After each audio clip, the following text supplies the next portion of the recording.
Les porte-avions américains sont en danger. Dans le désert reculé du Tacamaklan, au nord-ouest de la Chine, des maquettes grandeur nature de ces navires géants sont installées et servent de cible pour des exercices militaires. Et pour éviter la perte de son fleuron, l'USS Gerald R. Ford, un navire de 13 milliards de dollars, la marine américaine vient tout juste de l'équiper de l'arme laser la plus puissante jamais développée jusqu'ici. Regardons de plus près de quoi il s'agit. Et accrochez-vous car ce qui suit va vous surprendre. Je vais tout vous expliquer aujourd'hui, alors restez bien avec moi car la technologie laser prend de plus en plus d'ampleur dans le domaine militaire. Mais avant cela, comme d'habitude, nous verrons très rapidement une nouvelle percée dans le domaine de la médecine. Une nouvelle thérapie génique a permis de guérir des aveugles. On parle de redonner la vue à ceux qui ne l'ont jamais eu. Un véritable miracle scientifique. Et en fin de vidéo, après avoir vu le tout nouveau navire ultime des USA, nous verrons que Elon Musk frappe encore une fois très fort, en proposant des salaires de plus de 5000 $ pour ceux qui sont prêts à marcher 8 heures par jour afin d'entraîner son dernier robot humanoïde, l'Optimus. Est-ce qu'il s'agit d'une opportunité en or ou alors du job du futur? Vous saurez tout en fin de vidéo. Allez, préparez-vous à en voir plein les yeux, on y va. Ok, alors pour notre première partie, et si je vous disais que nous pouvions redonner la vue à des personnes qui ne l'ont jamais eu depuis la naissance? C'est exactement ce que des chercheurs ont réussi à accomplir grâce à une avancée spectaculaire en thérapie génique. Ils ont développé une thérapie spécifique pour traiter la cécité, et plus précisément la LCA1. Pour ceux qui ne sont pas familiers avec ce terme, il s'agit d'une maladie génétique rare qui touche un grand nombre de personnes, qui est estimée à environ 200 000 à 300 000 personnes dans le monde. Disons que c'est une des formes les plus graves de cécité. Elle provoque une perte sévère de la vision dès la petite enfance, rendant donc la vie quotidienne extrêmement difficile pour les personnes atteintes. Mais parlons des résultats, car ils sont tout simplement époustouflants. Après avoir reçu donc cette nouvelle thérapie génique, certains patients ont rapporté une amélioration de leur vision jusqu'à 100 fois supérieure. Mais tenez-vous bien, pour certains, l'amélioration a été multipliée par 10 000. Oui, 10 000 fois. Pour mettre cela en perspective, avant le traitement, ces patients avaient besoin d'une lumière très vive pour distinguer quelque chose à l'intérieur. Imaginez devoir allumer toutes les lumières à l'intérieur de votre maison pour voir des choses, ou tout simplement pour voir le premier objet qui se trouve devant vous. Eh bien, c'était le cas de ces patients-là. Et maintenant, ils peuvent voir les objets juste avec la lumière de la lune. L'un d'eux a même raconté qu'il avait pu, pour la première fois, se déplacer dehors à minuit, éclairé seulement par la lueur d'un feu de camp. C'est comme si un monde nouveau s'ouvrait à eux. C'est presque de la magie, mais non, c'est bel et bien la science moderne. Arthur Sidesian, qui est l'un des principaux auteurs de cette étude, et professeur d'ophtalmologie, a déclaré la chose suivante. Cette amélioration de 10 000 fois signifie que nous avons fondamentalement changé la façon dont ces individus perçoivent le monde. Et en fait, c'est peu dire. Pensez-y, pouvoir revoir les étoiles dans le ciel, reconnaître le visage de ses proches, ou encore lire un livre sans assistance par exemple, tout cela était impossible à ces patients-là. Et maintenant, grâce à une simple thérapie, nous venons de redonner la vue à de nombreux aveugles. Les essais cliniques ont été menés par des chercheurs de l'école de médecine Perelman de l'université de Pennsylvanie aux États-Unis. La thérapie a été testée sur 15 patients, y compris des enfants, tous souffrant de pertes sévères de vision. Et le plus impressionnant dans tout cela, c'est que les améliorations ont commencé à se manifester en seulement un mois après l'injection, avec des effets durables pendant au moins un an. On parle donc d'une nouvelle thérapie qui guérirait la cécité au bout d'un mois, avec des effets allant jusqu'à un an. Alors bien sûr, comme toute avancée médicale, il y a eu quelques effets secondaires à prendre en compte. Certains patients ont présenté des hémorragies conjonctivales qui se sont résolues d'elles-mêmes, et d'autres ont eu des inflammations oculaires traitées avec des stéroïdes. Mais globalement, la thérapie s'est révélée sûre et efficace. La prochaine étape pour l'équipe, c'est de mener un essai randomisé à plus grande échelle, bien sûr, pour continuer à explorer cette approche. Et si tout se passe bien, cette thérapie pourrait être approuvée et mise à disposition du public dans un avenir très proche. Pour les patients donc atteints de cette maladie qui diminuerait leur vue, ou carrément pour des patients avec une cécité assez grave, c'est une véritable lueur d'espoir qui apparaît ici. Mais au-delà de cela, c'est véritablement une percée majeure en médecine, et notamment contre les maladies héréditaires. En fait, si nous pouvons corriger les mutations génétiques qui entraînent la cécité, qu'est-ce qui nous empêcherait de faire de même pour toute autre maladie génétique? Le diabète de type 1 par exemple, la mucoviscidose, certaines formes de cancer. En fait, les possibilités sont assez infinies car des maladies génétiques, il y en a à foison. C'est véritablement une époque incroyable pour la médecine et la science en général. Les frontières de ce que nous pensions possible sont repoussées chaque jour. Et vraiment, je suis ravi de pouvoir partager ces informations avec vous. Si vous me suivez depuis un petit moment, vous savez que la médecine est en train de connaître un boom sans précédent. Et que depuis l'apparition de l'intelligence artificielle, les découvertes ne s'arrêtent pas. Alors oui, je pense que l'espérance de vie humaine va énormément s'allonger dans les années qui arrivent. Notez bien mes mots. En tout cas, je tiens ici à saluer le travail exceptionnel de ces chercheurs, qui grâce à leur dévouement et leur passion pour la médecine et pour la science en général, redonnent beaucoup d'espoir à beaucoup de personnes dans le monde. Mais comme toujours, je vous tiendrai informé des nouvelles dans ce domaine passionnant.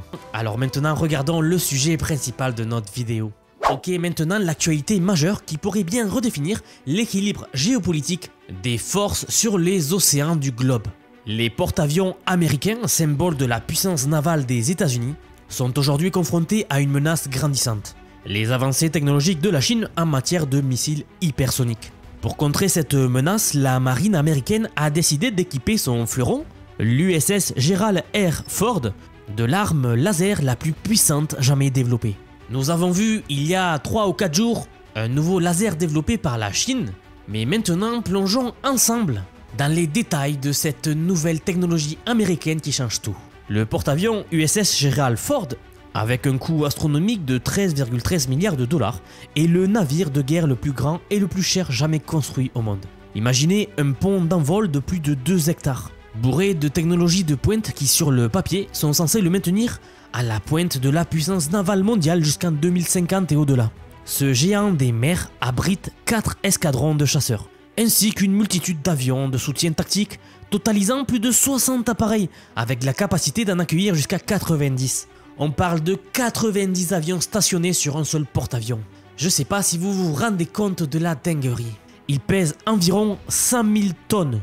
C'est à peu près 32 000 tonnes de plus que les plus grands cuirassés de la Seconde Guerre mondiale. Mais il n'est pas lent pour autant.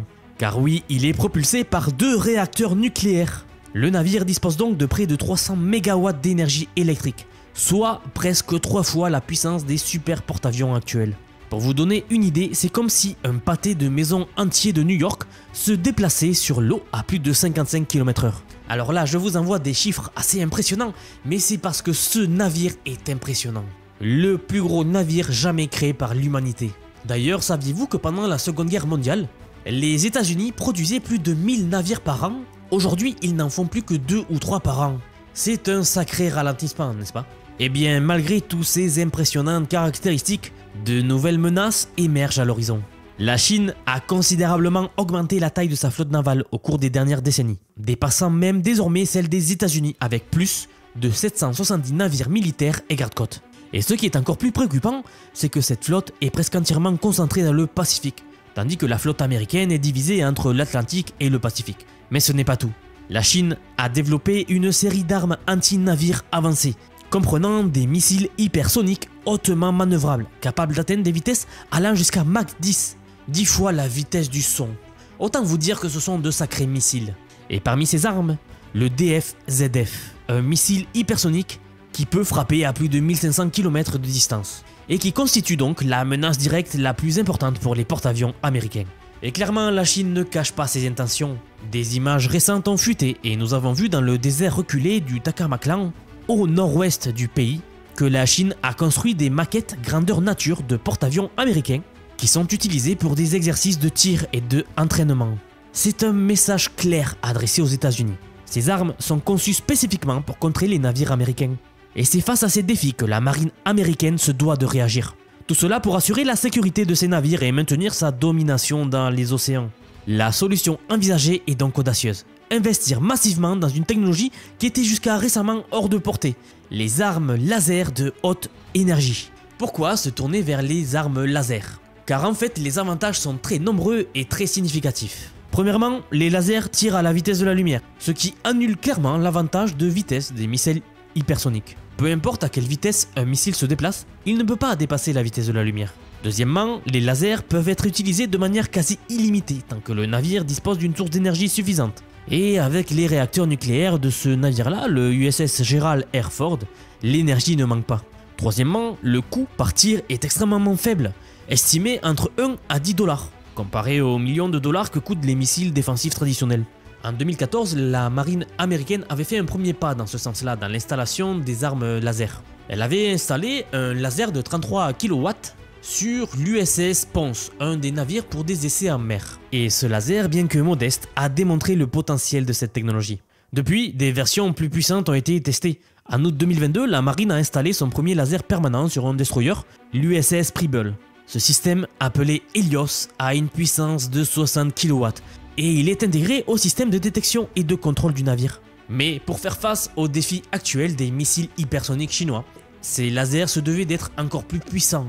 En fait, les missiles de croisière anti-navires modernes, et plus encore les missiles hypersoniques, sont construits avec des matériaux capables de résister à des températures extrêmes, dépassant parfois les 1700 degrés Celsius. Pour les neutraliser donc, la marine prévoit de tester un nouveau laser de 300 kW. Tout cela dans le cadre du programme ELK-CAP plus tard cette année. Et si ce laser est efficace, il pourrait offrir une défense viable contre les missiles de croisière. Mais bien sûr, pour les missiles hypersoniques, qui représentent la menace la plus sérieuse, un laser encore plus puissant serait nécessaire et déjà en construction.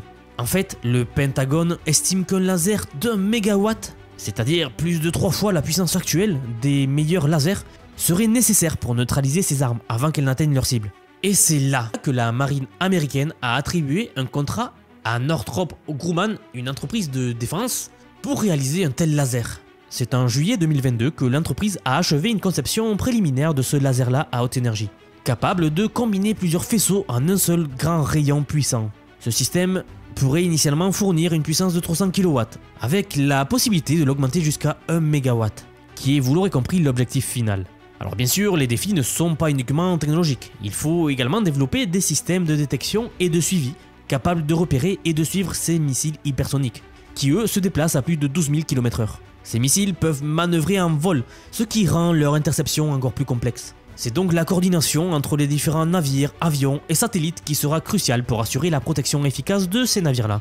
De plus, l'utilisation de lasers de haute puissance soulève des questions concernant les conditions atmosphériques. Les facteurs tels que la poussière, l'humidité et les turbulences atmosphériques peuvent clairement affecter la propagation du faisceau laser et donc son efficacité. En tout cas, l'introduction de lasers de haute énergie au sein de nombreux navires pourrait déclencher enfin une nouvelle dynamique dans la géopolitique actuelle et surtout dans les relations internationales. Car en fait, cela incite grandement les autres pays à développer leur propre système de défense pour contrer ce nouveau système-là. Vous voyez que nous assistons à une espèce de révolution dans le monde naval et plus généralement dans le monde militaire. Car oui, les avancées en matière de missiles hypersoniques d'un côté et les avancées en termes d'armes laser de l'autre redéfinissent clairement la nature des conflits en mer, l'équilibre des forces mondiales et possiblement l'équilibre des conflits mondiaux tout court. La marine américaine investit massivement pour rester à la pointe et protéger donc ses navires contre les menaces de plus en plus sophistiquées. Cette situation souligne donc l'importance cruciale de l'innovation technologique dans le domaine de la défense. C'est en fait un peu le nerf de la guerre. Cela a été le nerf de la guerre pendant la Première Guerre mondiale, cela l'a également été lors de la Seconde Guerre mondiale. J'espère que cela ne se réalisera pas, mais cela sera peut-être le nerf de la guerre d'un futur conflit majeur. Alors qu'est-ce que vous en pensez? Est-ce que ces armes laser sont-elles la solution pour contrer les missiles hypersoniques? Ou tout simplement, j'en ai pas parlé ici, mais contrer les drones? Nous pourrions passer un long moment encore à parler des drones car cela constitue une nouvelle menace. Nouvelle menace qui pourrait donc être exterminée grâce à ces lasers, à nouveau. En tout cas, nous entrons dans une nouvelle ère qui nous fait penser, en tout cas à moi, aux films de science-fiction ou aux livres de science-fiction qui utilisent les armes laser à foison. Est-ce que les avancées technologiques de cette sorte peuvent-elles vraiment assurer la paix en dissuadant les conflits, en dissuadant les adversaires? Ce sont des sujets complexes et malheureusement ici seul l'avenir nous le dira. Mais en tout cas votre point de vue m'intéresse pas mal, alors n'hésitez pas à me le donner. Alors un thème sur un sujet un peu différent et une nouvelle qui pourrait redéfinir la façon dont nous interagissons avec les robots. Elon Musk frappe encore fort en proposant des salaires de plus de 5 000 $ pour ceux qui seraient prêts à marcher 8 heures par jour afin d'assurer l'entraînement de son robot humanoïde Optimus. Et oui, il faut en passer par là si l'on veut, dans le futur, avoir des robots qui nous imitent et qui nous servent de compagnons. Eh bien, ce futur n'est peut-être pas si loin. Elon Musk, que l'on aime ou pas, est en train de bâtir cette réalité à travers l'une de ses entreprises les plus innovantes, Tesla. Après avoir révolutionné le secteur automobile avec ses véhicules électriques, Tesla met désormais la robotique au premier plan. Récemment, l'entreprise a annoncé un projet ambitieux autour de son robot humanoïde Optimus. Musk croit tellement au potentiel de cette technologie qu'il a déclaré qu'à l'avenir, il y aurait au moins un robot Optimus pour chaque être humain sur la planète. Une prédiction qui est un peu audacieuse et un peu folle peut-être, mais franchement moi j'y crois beaucoup. Si demain on arrive à créer un robot humanoïde qui soit vraiment efficace, plus personne ne pourra s'en passer et je suis sûr qu'il y en aura un par foyer, c'est certain. Mais comment ces robots vont-ils devenir une partie intégrante de nos vies? La réponse réside dans le travail méticuleux de formation qu'ils reçoivent dès maintenant. C'est en fait l'entraînement des robots. Et pour cela, Tesla ne ménage pas ses efforts. L'entreprise envisage de recruter des opérateurs humains qui porteront des combinaisons de capture de mouvement et utiliseront des casques de réalité virtuelle pour aider à affiner les mouvements et les comportements des robots. Ces opérateurs sont essentiels au développement d'Optimus, qui a déjà commencé à être utilisé pour certaines activités dans l'usine Tesla de Fremont. C'est un peu comme les voitures autonomes de Tesla aujourd'hui, en fait, qui s'entraînent avec tout simplement les enregistrements caméra des utilisateurs de Tesla. Plus les gens roulent sur la route et plus l'IA de Tesla, l'IA de cette voiture autonome devient intelligente. Eh bien ça sera exactement pareil pour les robots humanoïdes de Tesla. La production en masse de ces robots est prévue pour commencer en 2026, marquant le début d'une nouvelle ère dans l'automatisation et le marché du travail mondial. Oui, 2026 pour des productions de robots humanoïdes en masse. Ça arrive bientôt. Alors le travail de ces formateurs humains n'est pas de tout repos. Il exige bien sûr une bonne condition physique, car les opérateurs devront marcher pendant plusieurs heures par jour, on en a dit 8. Ils doivent également être prêts à travailler sur les différents créneaux horaires, y compris le week-end et les nuits. En échange, le salaire proposé est assez attractif, variant entre 5 000 et 6 000 $ par mois, avec des avantages tels que des primes en actions et en espèces, etc. Peut-être même des tickets restaurants ou autres, je sais pas s'ils ont cela aux États-Unis. Mais la question, est-ce que vous seriez prêt à relever ce défi? C'est un sacré boulot ça quand même, finalement, de marcher 8 heures et d'être rémunéré 5 à 6 000 €.